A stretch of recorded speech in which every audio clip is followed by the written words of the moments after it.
আধার voter verification অর্থাৎ SIR নিয়ে নতুন আপডেট উঠে এলো। এবার বিএলওরা চাচ্ছে আবাসিক শংসাপত্র, ফর্ম 6 এবং 7 ফিল আপ করার সঙ্গে সঙ্গে এই আবাস শংসাপত্র চাওয়া হচ্ছে। তো বন্ধুরা, এই নিয়ে কি আপডেট উঠে এসেছে আসুন আপনাদেরকে এই ভিডিওতে একদম ডিটেলসে জানিয়ে দিই। তো অবশ্যই আপনারা ভিডিওটিকে প্রত্যেকেই প্রথম থেকে শেষ পর্যন্ত মনোযোগ সহকারে দেখতে থাকুন এবং এই চ্যানেলটিতে নতুন হয়ে থাকলে অবশ্যই চ্যানেলটিকে সাবস্ক্রাইব করে সঙ্গে থাকুন। হ্যাঁ বন্ধুরা, আপনারা অনস্ক্রিনে দেখতেই পাচ্ছেন বিহারে আসন্ন বিধানসভা নির্বাচনের আগেই ভোটার তালিকার বিশেষ তীব্র সংশোধন প্রক্রিয়ার পর প্রায় 65 লক্ষ ভোটারের নাম তালিকা থেকে বাদ দেওয়া হয়েছে। এই ঘটনায় ভোটার বিভ্রান্ত ও ক্ষুব্ধ, কারণ তাদের নাম কেন বাদ দেওয়া হয়েছে তা নিয়ে কোনো স্পষ্ট তথ্য প্রদান করা হয়নি বলে অভিযোগ করা আছে তারা। নাম পুনরায় তালিকায় যুক্ত করার জন্য বুথ লেভেল অফিসারদের বা বিএলওর কাছে গেলে তাদের কাছে আবাসিক শংসাপত্রের মতো নথি দাবি করা হচ্ছে, কিন্তু এই শংসাপত্র সংগ্রহ করতে গিয়ে ভোটাররা নানান সমস্যার সম্মুখীন হচ্ছেন এবং প্রায়শ খালি হাতে ফিরে আসছেন। এই পরিস্থিতিতে ভোটারদের মধ্যে হতাশ ও অসন্তোষ সৃষ্টি করছে এবং নির্বাচনী প্রক্রিয়া স্বচ্ছতা নিয়ে প্রশ্ন উঠছে। তাহলে যাদের নাম ভোটার লিস্ট থেকে বার হয়েছে তাদেরকে বুথ লেভেলের অফিসারদের কাছে গেলে তাদের কাছে আবাসিক শংসাপত্রের মতোই নথি দাবি করা হচ্ছে, কিন্তু এই শংসাপত্র সংগ্রহ করতে গিয়ে ভোটাররা নানান সমস্যার সম্মুখীন হচ্ছেন এবং প্রায়শ খালি হাতে ফিরে আসছেন। আবাসিক শংসাপত্র নথি তারা জমা দেওয়ার সম্মুখীন বা সম্মত হচ্ছেন না। এই পরিস্থিতিতে বিহারের ভোটাধিকার নির্বাচন কমিশন তথ্য অনুযায়ী এসআইআর প্রক্রিয়ার অধীনে মৃত ব্যক্তি, ডুপ্লিকেট ভোটার এবং স্থানান্তরিত ব্যক্তির নাম বাদ দেওয়া হয়েছে।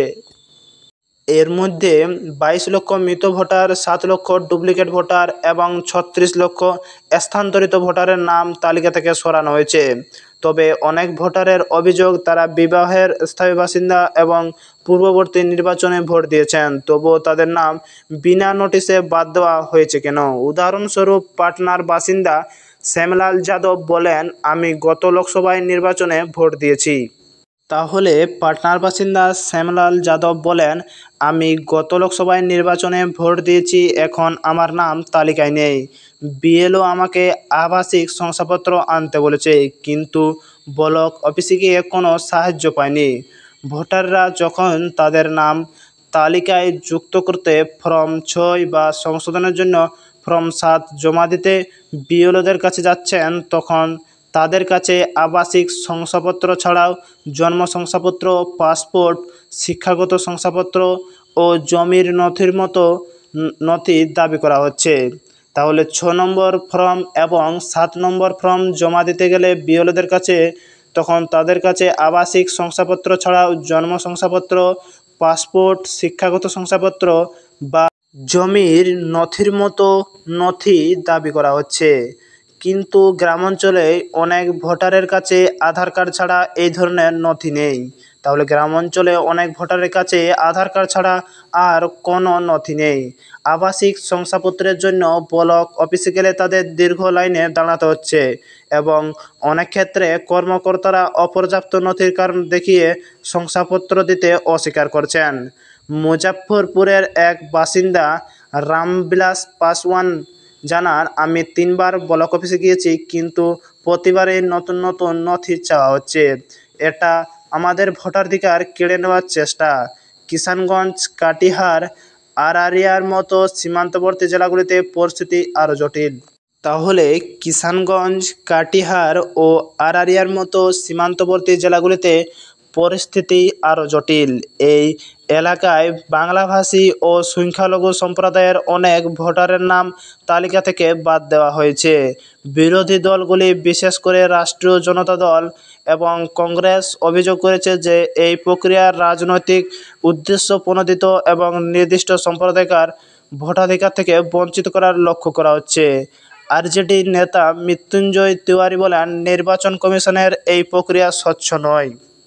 বিএলওরাও অনেকেই গ্রামের ঘরে ঘরে গিয়ে তথ্য যাচাই করেনি, যার ফলে অশিক্ষিত ও দরিদ্র মানুষ বেশি ক্ষতিগ্রস্ত হচ্ছেন। বিএলওদের উপর চাপ ক্রমশ বাড়ছে। অনেক বিএলও জানিয়েছেন তারা পর্যাপ্ত প্রশিক্ষণ বা সংস্থান ছাড়াই এই বিশাল কাজটি সম্পন্ন করতে বাধ্য হচ্ছেন। তাহলে অনেক বিএলও বাড়িতে বাড়িতে গিয়ে তাদের সত্যতা যাচাই না করে, যার ফলে অশিক্ষিত ও দরিদ্র মানুষ বেশি ক্ষতিগ্রস্ত হচ্ছেন এবং বিএলওদের উপর চাপও ক্রমশ বাড়ছে। অনেক বিএলও জানিয়েছেন তারা পর্যাপ্ত প্রশিক্ষণ না পাওয়ায় তাদেরকে এই কাজ করতে বাধ্য করা হচ্ছে এবং বিএলও অফিসে গিয়েও কোনো সমস্যার সমাধান মেলেনি জনসাধারণের। তো অবশ্যই যদি ভিডিওটি ভালো লেগে থাকে তাহলে লাইক, কমেন্ট, শেয়ার করতে ভুলবেন না এবং এই চ্যানেলটিতে নতুন হয়ে থাকলে অবশ্যই চ্যানেলটিকে সাবস্ক্রাইব করে সঙ্গে থাকুন পরপর এরকম নতুন নতুন আপডেটগুলি সবার আগে পাওয়ার জন্য।